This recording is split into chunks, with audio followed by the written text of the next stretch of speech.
এর আগের একটা ব্লগে আপনারা দেখেছেন যে আমি সায়দাবাদ গিয়েছিলাম। আব্বু আম্মু হচ্ছে দেশ থেকে কিছু পাঠিয়েছে সেটা আনার জন্য রিসিভ করে। তো এবার হচ্ছে সেটা আনছি। তো সেটার ভিতরে কি কি আছে আপনাদের বলেছিলাম যে আরেকটা ভিডিও করে তারপরে আপনাদেরকে অবশ্যই জানিয়ে দেবো যে আব্বু আম্মু বাড়ি থেকে আসলে কি কি পাঠিয়েছে। এটা আজকে আসলে আনবক্সিং করতে গেছি, বস্তায় একবারে দিছিল পুরো। এর আগে আপনারা আগের ভিডিওতে দেখেছেন। তো সেই ভিডিওতে হচ্ছে বস্তার ভিতরে ফার্স্ট অফ অল দিছিল 2টা জাম্বুরা। তারপরে সব কিছু এক এক করে দিছে। এটার ভিতরে দিচ্ছে হচ্ছে 1 কেজির প্রায় 1.5 কেজির মতো হয়তো মধু হবে, মধু। তারপরে হচ্ছে আরও অনেক কিছু দিছে। এক বস্তা সম্ভবত কি কি দিছে তা তো আমি সঠিক জানি না। তো একটা একটা করে আসলে বের করতে আসি আর একটা একটা করে খুলে দেখতেছি। এটার ভিতর হয়তো হবে ইলিশ মাছ, সম্ভবত আমার যেটা ধারণা ইলিশ মাছ। তো এটা পরে আসলে খুলে দেখবো, ইলিশ মাছই হবে। তো আম্মু যেটা আসলে বলে দিছে সেটা বলছি। আর এটার ভিতরে হয়তো কোনো মাছ হবে।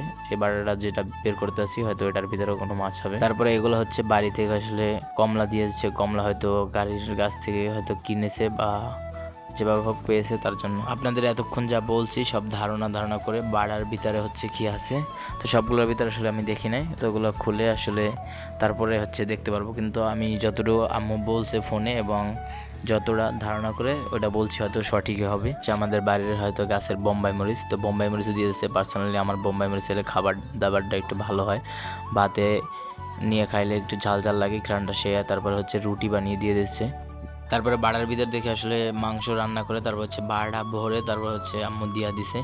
তো শেষমেশ আসলে একটা পলিথিনে আসলে কিছু পলিতে আসলে চাল ভাজা, কলাই ভাজা এবং হচ্ছে গম ভাজা এগুলো ভেজে হচ্ছে মিক্স করে তারপর হচ্ছে পলি ভরে আম্মু দিয়ে দিছে। তো এগুলা হচ্ছে বাড়ি থেকে দিয়ে দিছে। তো আজকে এই তো হচ্ছে আব্বু আম্মু এত কিছু আসলে দিছে, সবই তো আপনারা আসলে দেখলেন, একটা একটা করে বের করলাম। তো ভিতরে কি আছে তো সেগুলো তো আমি খুলে দেখি নাই। তো ভিডিওটা আপনাদের কাছে কেমন লাগছে অবশ্যই কমেন্ট করে জানাবেন।